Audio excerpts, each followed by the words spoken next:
Existence Brewing. Here's another Existence Brewing single shot.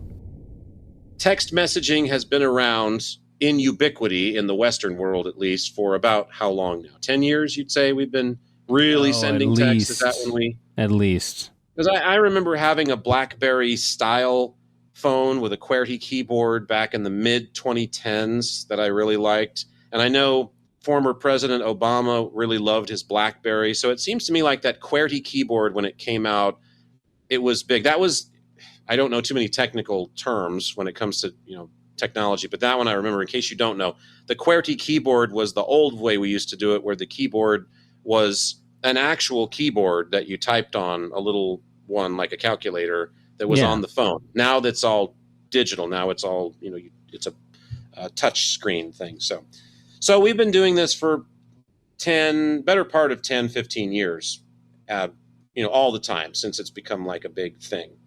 And when we first started texting each other in lieu of using the telephone, because again, you're raised in a world that for a while doesn't have cell phones. I'm raised in a world that for half my life, more than half my life, did not have cell phones. I was born in 1973. So the cell phone, the cell phone, it weighed as much as 6 bricks and was about as big. But, so it was a thing in the 70s, but it wasn't like we have today. So, obviously I live in a world that's not completely wired for quite a while. And back then you called people. There were only a few ways to communicate with people before email came out. So now we're going back even further. But, you called people with your device, the telephone that was plugged into the wall at home. And then in the early days of the cell phone, you called people on your cell phone. You couldn't send them visual messages using, a typewriter, text to type thing, or type to text. Okay, so when all that's happening, we have to wrap up conversations in a somewhat indelible manner.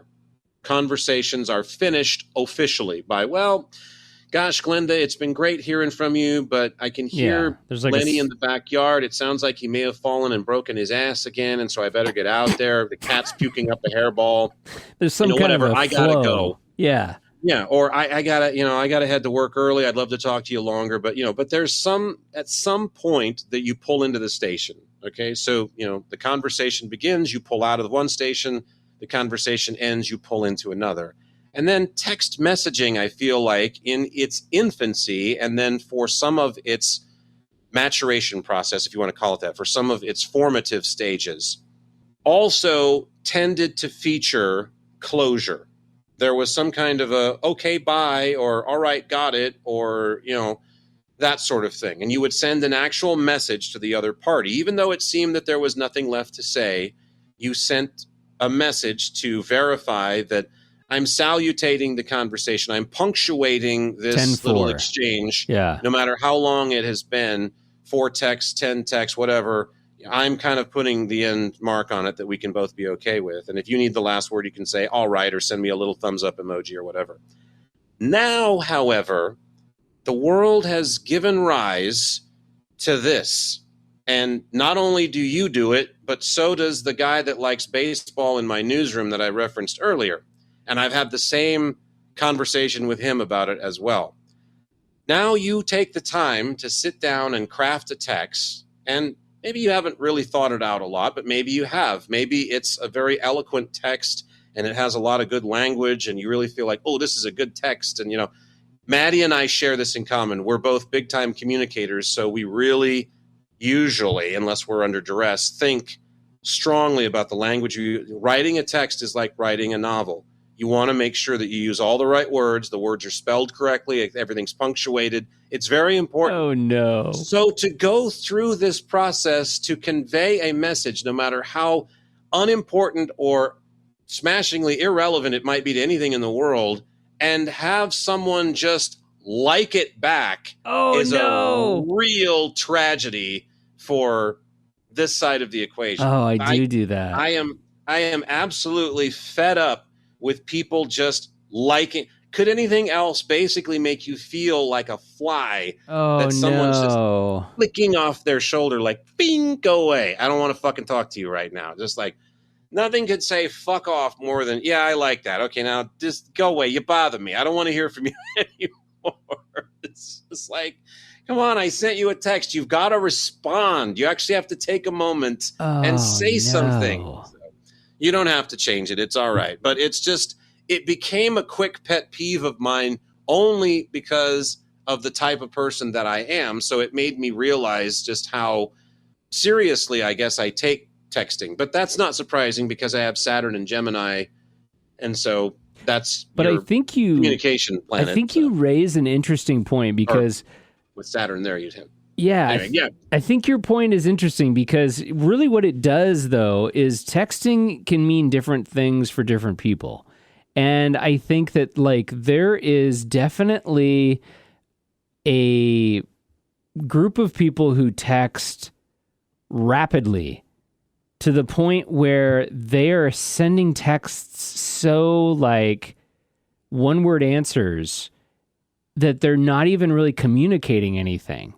Or do you have those people in your life where you'll like you said, you'll say something like it's a complete thought, and they don't really chime into that thought. They just kind of go off on their own little thing.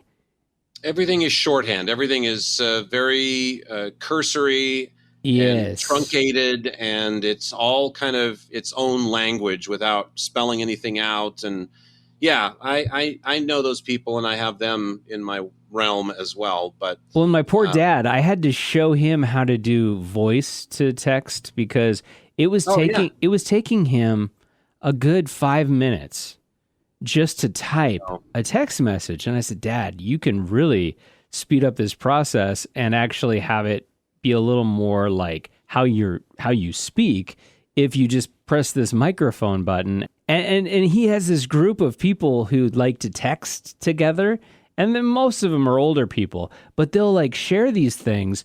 And then my poor dad gets like, he's like on a raft in the middle of the Atlantic. He gets like lost because he's still trying to respond to what somebody said way up here. And that's how quickly the conversation like evolves. So voice to text has really been something that I think saves people too. The thing about voice to text is, to me, once we, and I can't really use the word evolve because to me we've devolved actually at this point. But when we seemingly graduate to voice to text, why bother texting? Why not go back to having phone calls? Why not go back to having conversations with people? Because the one thing that among many, actually, one of the things that you are not going to be able to convey using a text message, and even with a wealth of emojis at your disposal and underscoring and striking through and all these things, is, the intonation of your voice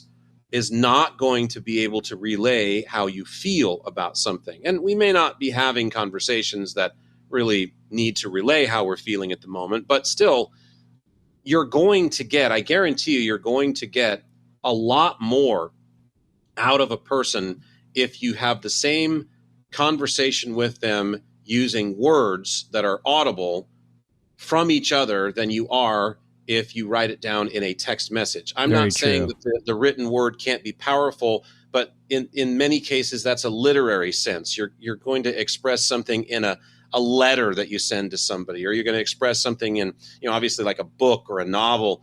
Those are great expressions, but they're different than having conversations. Conversations that happen over text message are extremely plain yogurt compared to how they can be colored in by a person's voice.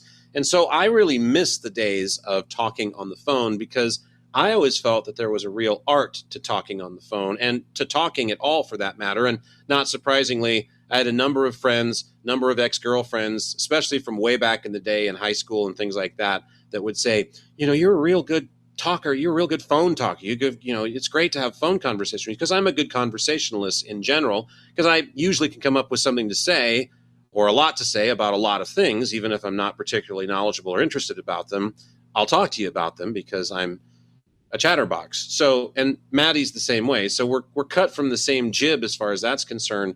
But I really miss that, because I feel like for people that are verbally articulate, this world is a downer for them because they don't get a chance to really do that unless they go out of their way. I have a friend that I made at a job that I had some years ago.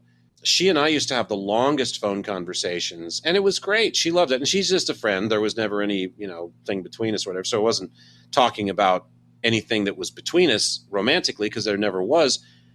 We would just talk, and it was really nice. And she said she always looked forward to it. And now we've both kind of moved on with our lives, and we don't have as much time, and she's got a grandchild now and all these other things. But anyway, so yeah, I think that's probably part of the protest, is it trickles down from, well, now not only am I not able to actually talk to somebody and use, verbal articulation, now I can't even get an actual response from them over a text message. I just get like I saw it. Now step aside, you bother me.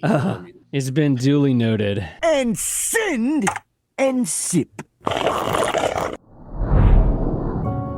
We hope this single shot inspired you to want more Existence Brewing. To check out full episodes of the podcast and for more, head to existencebrewing.com or wherever you download your favorite podcasts online.